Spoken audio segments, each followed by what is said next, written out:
সিলেট মহানগর শেওরানী ব্যবসায়ী সমিতি ও সাধারণ সভা ও নতুন কমিটি আত্মপ্রকাশ অনুষ্ঠান কমিটি গঠন করা হয়েছিল। সেই কমিটি গঠন সম্পর্কে এবং বা কী ধরনের সেখানে সুযোগ সুবিধা আছে সেই সব সম্পর্কে জানব। তাই আজ আমরা এসেছি সেই কমিটির একজন ব্যবসায়ী রাজু আহমেদের কাছে। তিনি বিশিষ্ট ব্যবসায়ী রাজু আহমেদ। আপনাদের সিলেটের মহানগর শেওরানী সমিতির একটা আত্মপ্রকাশ, নতুন একটি কমিটি আত্মপ্রকাশ করা হয়েছে। তো এটি সম্বন্ধে যদি একটু আপনি বলেন, আমরা জানতে চাচ্ছি। এটি যেহেতু একটা কমিটি আত্মপ্রকাশ করা হয়েছিল, এটার মধ্যে কী ধরনের সুযোগ সুবিধা বা কী ধরনের ফ্যাসিলিটি আছে এই সম্বন্ধে যদি একটু বলেন। প্রথমে ধন্যবাদ জানাচ্ছি আপনাকে। সিলেট মহানগর শেরওয়ানি ব্যবসায়ী এই কমিটিটি অনেক দিন ধরে হওয়ার কথা ছিল এবং অবশেষে তা পূর্ণতা পেয়েছে। বিশেষ করে সিলেট মহানগর শেরওয়ানি ব্যবসায়ী কমিটিটি হওয়ার পেছনে যারা অক্লান্ত পরিশ্রম করে গেছেন তাদেরকে অসংখ্য ধন্যবাদ। আপনারা জানেন সিলেট শহর 360 আউলিয়ার পূর্ণভূমি। সিলেট শহরে বিভিন্ন ব্যবসায়িক কমিটি রয়েছে।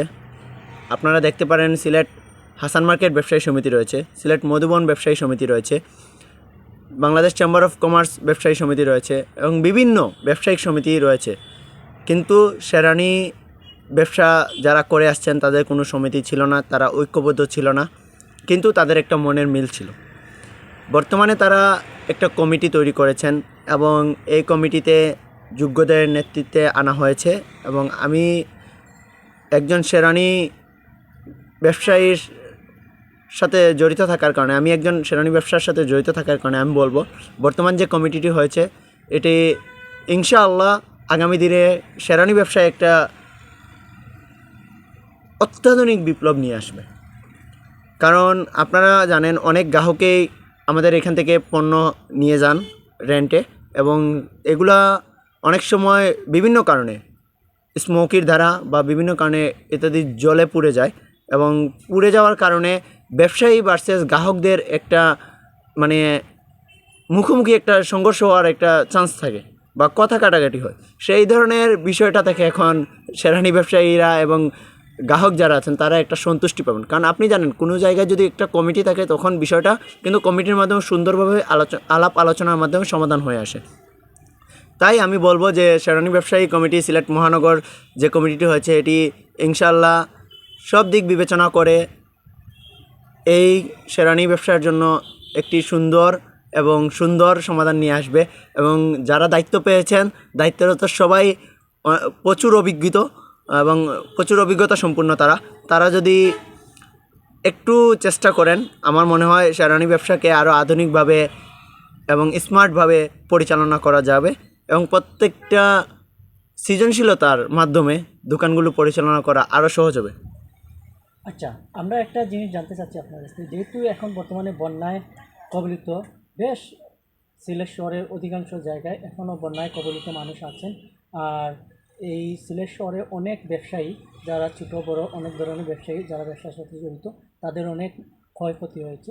যেহেতু আপনি একজন ব্যবসায়ী, সুতরাং একজন ব্যবসায়ী হয়ে অন্য একজন ব্যবসায়ীর যে বর্তমানে বন্যায় ক্ষতিগ্রস্ত হচ্ছেন তাদের যে বর্তমান অবস্থা, এই দিকটা আপনি কিভাবে আপনার কাছে বা কী মনে হচ্ছে যদি এই বিষয়ে একটু বলেন। যেহেতু বন্যা আমরা দেখতে পাচ্ছি সিলেট শহরে আপনার কুরবানি ঈদের থেকে শুরু করে এখনও অবধি বন্যা হচ্ছে। সিলেট শহরে অনেক মানুষ বন্যায় প্লাবিত আছেন, এই বিষয়ে যদি একটু কিছু বলেন।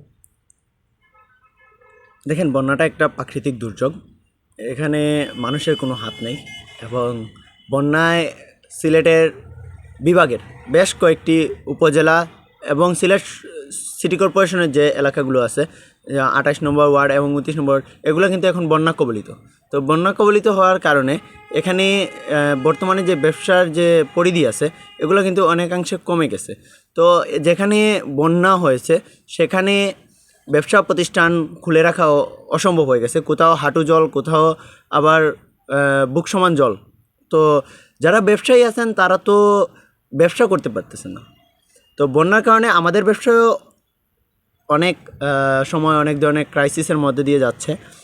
আমরাও জ্বালানি ব্যবসায়ীরাও বলতে পারবো না যে আমরা ভালো আছি, এবং ভ্যাট ট্যাক্স সব কিছুই বাড়তেছে। বর্তমান যে মানে সময়, এটাই বলতে হবে যে বন্যা হলেও কিন্তু আমরা ভ্যাট ট্যাক্স দেওয়া লাগতেছে। তো বন্যার জন্য কিন্তু ব্যবসা হচ্ছে না, কারণ কেউ বিয়ে করতেছে না।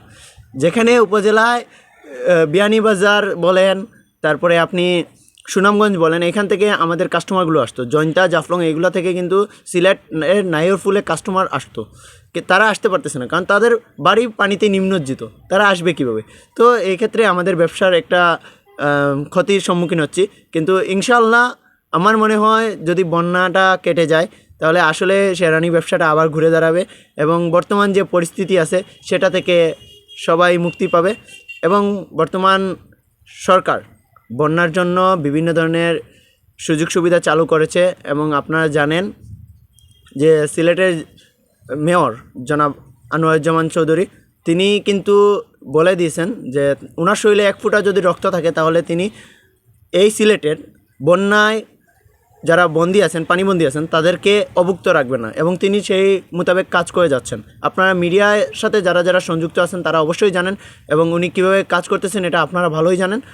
ইনশাআল্লাহ দোয়া করবেন যাতে সিলেটবাসী এই বন্যার হাত থেকে রক্ষা পায়, এবং ঈদের দিন থেকে শুরু করে আজকে পর্যন্ত বন্যায় যে ধরনের ক্ষতির সম্মুখীন হয়েছে, এই ক্ষতিটা কিন্তু ওভারকাম করা সম্ভব নয় অতি তাড়াতাড়ি। 22-এর বন্যার চেয়েও ভয়াবহ বন্যা 2024-এ হতে পারে, এটাও অনেকে আশঙ্কা করতেছেন।